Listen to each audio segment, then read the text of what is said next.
YouTube, we want to keep the continual prayers for Brian Battie. Of course, he lost his brother Tommy, and it's starting to seem like he's getting some equilibrium about himself, to where he's moving his arms, and the doctors still have not,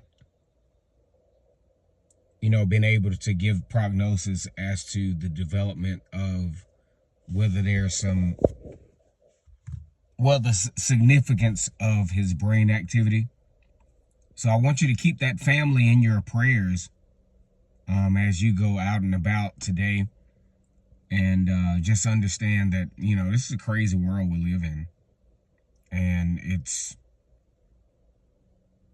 very menacing, the types of activities that go on in the world today. And it's kind of frustrating, to be honest with you, because, like it or not, I look at myself to where I forget at times that I'm a parent, you know what I'm saying? And I have a son that's a little bit younger than Brian Battie and his brother. And I have daughters. I'm starting to look at this thing from a different perspective. Because when I first started this channel back in 2019, yes, I was absolutely removed age-wise from the college stratosphere. But now I'm super removed now, because I'm seeing kids like some of my fraternity brothers. Big shout out to the Theta Delta chapter of Kappa Alpha Psi Auburn University. And when we had those tailgates, they brought their kids, right? And man, now I'm seeing on Facebook or whatever media outlet possible, maybe a text message, these kids are graduating from college. These kids are graduating like, it's a handful that kind of jarred me in the hip, that have master's degrees now. You know what I'm saying? And I used to see these kids at these tailgates with cheerleader uniforms and, not knowing what the heck was going on. And now they are full-fledged adults. And to see this type of tragedy is just, it's mind-boggling, man. Mind-boggling. What happened in Sarasota, Florida, to where, you go home and it turns into this type of tragic event where, we ain't gonna blame nobody. I've been in situations where, fortunately, I wasn't on this list of victims of, innocent bystanders, or something that goes left and, it turns into a bad situation. My name is Kennard Vernon Stewart. I am your host for Vernon Speaks Sports Auburn. Down in the Deep South, college football is king. And on the plains of Auburn, the battle cry is War Eagle. All right, so here's the skinny on Auburn's schedule. All right, look. I'm just going to go ahead and tell you. For the most part, if Auburn does what Auburn can do, as an Auburn fan, as an Auburn enthusiast, you should feel good going into Athens October 5th. But after that, things get a little bit tricky for you. Now, assuming that you take care of business, you absolutely have to take care of business between August 31st and September 28th. One, if you want the Georgia game to be significant. And two, if, assuming a loss to Georgia, which we probably can safely assume, just not because Auburn is terrible, because Auburn should have beat Georgia last year. But we're just going with the reality. We're going with the fact that Georgia continues to recruit at a high level. you just got to assume that Georgia's probably going to be that L that you're going to take mid-season. Now, here's the thing that kind of helps Auburn a little bit and hurts Georgia. You know, back in the day, Auburn competed against Georgia late in the season. And late in the season doesn't always bode well to an under-recruited team. And usually under-recruited team was Auburn. Georgia, plenty of depth, plenty of recruitment. So down the stretch, you know, injuries don't hurt you as much. Now, Auburn, on the other hand, injuries hurt you a little bit more than a team like Georgia. So actually, you know, a lot of fans complained about Auburn facing Georgia. So, you know, in the middle of the season, actually that helps Auburn out. Because a team like Georgia, they can kind of, you know, tread through the waters throughout the year. And even if they do have an injury, it's a little bit easier for Georgia to recover because of the way they recruit than Auburn. But look, now let's run this thing down real quick. Just like the guy on training there, let's quarterback this thing.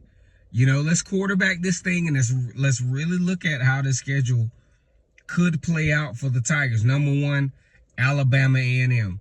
Look, go in and, you know, it's a FCS opponent, SWAC opponent. Go ahead and do what you got to do. Get out of that game. Limited injuries. I mean, it's a non-event first week.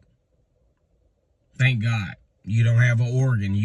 Because you don't need that with this team. You don't know what you got. Cal lost a lot. Cal is actually making a really inexplicable transition to the ACC. So I just want you guys to try this on for your mental size. How is it possible that it makes sense even from an outside looking in standpoint that a team is, I can't even fix this to make sense. Okay, so a team that is in California is now an Atlantic Coast Conference member. Now, I'm not trying. Yeah, I am trying to be an ass here because it doesn't make sense. I want y'all to post in the comment section why. Logistically, financially. Now, I could see if you were USC or a team that is a revenue driven, you know what I'm saying? Like the fans, like really, and maybe I'm wrong. Maybe the fans do support like that. But how is it possible that a team, okay, I'm not going to get off course. Okay, so let's go. You know what? We're going to save that for another video. We got to talk about Cal and why why would you move that to the ACC? Like what? ACC, California, that Atlantic Coast, that doesn't make sense. So we're not going to go on that soapbox today. Then Auburn has September 14th, you know, New Mexico. I think Auburn blasts through them. Arkansas going through, you know, a lot of changes there. Shouldn't have a problem.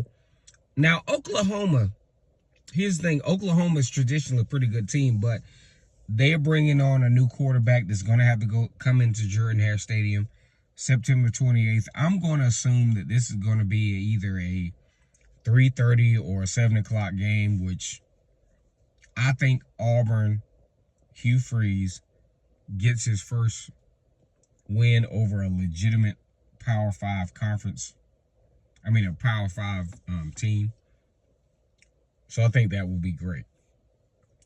Now, here is the usual tough challenge for Auburn facing Georgia. Georgia recruits better than Auburn. Georgia right now, in my opinion, has a better quarterback than Auburn and Carson Beck. Now, that's all opinion because I don't know how Peyton Thorne is going to adjust to the new weapons that he has at wide receiver, including Cam Coleman and Bryce Kane and some of the other guys that have come on, and the Penn State transfer. We don't know what that's going to transfer into. But I do know that Auburn's got to beat Oklahoma for sure to have the mental chance to pull the upset in Georgia. And as time would calculate, it's about that time in this quote-unquote rivalry that Auburn wins over Georgia. Now, we're going to fast forward to the game that I think is so pivotal on a lot of levels because it's so many interdimensional things that can happen that makes this game so important. So, without further ado, Auburn has to take the trip to Missouri October 19th. This is the game that is on my radar, that has me kind of concerned, that has me kind of, if you don't win this one, it could be a setup for disaster. Why? Why do I say that? One, you have a stream of a stretch of games that no team in America probably wants. You got to take on Oklahoma September 28th. You got to take on Georgia October 5th. The Lord gives you an open week between the time you face Missouri.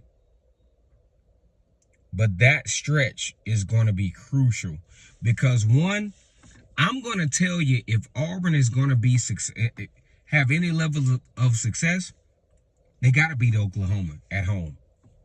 You lose to Oklahoma at home, and then, of course, the mental anguish, you mess around and get blown out at Georgia for whatever reason. Then you got to face a Missouri team that has, we're going to talk about that in a minute, some weapons, a returning quarterback, a team that beat Ohio State last year, a team that's feeling real good about themselves.